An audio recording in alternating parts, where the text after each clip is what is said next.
Hello and welcome to this tutorial drawing video of me drawing Kuzco from the Emperor's New Groove. To begin with, I'm going to be creating a rough sketch which contains the foundation of the drawing, which will be seen later in the video. As you can see, I've drawn an upside down triangle which acts as the base of the drawing, or the so-called anchor point, as I learned from a video from Aaron Blaze. Now what this anchor point helps to establish is the many key features of the character, Kuzco's face. As you can see, I've also sketched the rectangle above the triangle. This shape acts as a semi-anchor point to help position the features which rest above the triangle. Along with this, I've drawn two standard reference lines to help support the placement of the facial features.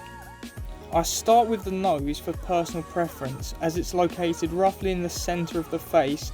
However, some people tend to start off with the eyes, which is completely fine. The eyes are placed between the edge of the face and the nose. I then draw the mouth, resting about 1 centimetre from the bottom of the nose.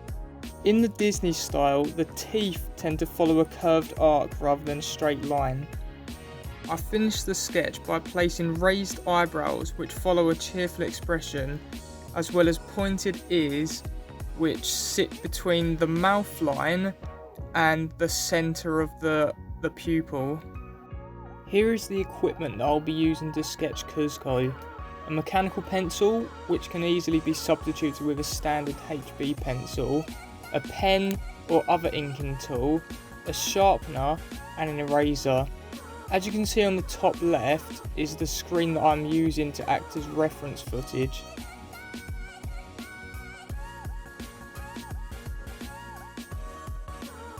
As you can see on this time lapse, I began with the triangle anchor point. Although quite difficult to see at first, I tried to press down hard with my pencil in order for the camera to pick up the line work. Unlike the whiteboard example, I chose to start off with the mouth instead of the nose, because I found that the mouth lied almost perfectly in the centre of the triangle anchor point. Nose follows, with the eyes shortly after. One thing to note was that in order to mould the face, I had to bring in the top of the triangle to allow the cheekbones to emerge. The face then bulges back out and then joins up to form the top of Kuzco's forehead, which appears small due to the hat that he wears. To finish this portion, I add the other facial features, including the spiky tuft of hair. And here is what the sketch currently looks like. After that, I began to start the inking or penning process to essentially glamour up my sketch. A little trick that I use when inking is when comparing the pencil layer to the initial reference. If I see a particular body part or other feature that appears out of proportion, I will go against the pencil outline and make the feature bigger or smaller depending on the situation. For example, I found that the pencil layer had the tuft of hair slightly too thick. Therefore, in the penning phase, I made the hair thinner in order to appear far similar to the initial reference.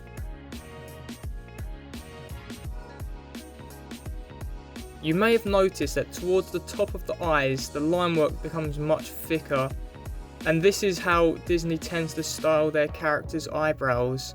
In this particular example, only the tops of the eyes are thick due to it drawing attention to the expression. However, if you were to draw a less cheerful expression, you may have to put a thick outline around the greater area of the eye.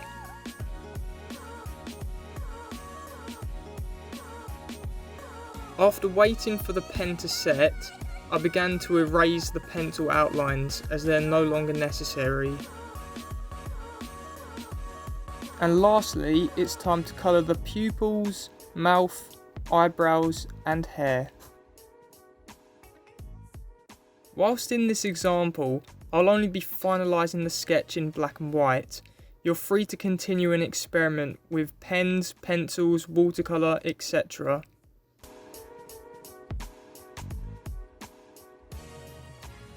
And here we are. Kuzco is just about complete.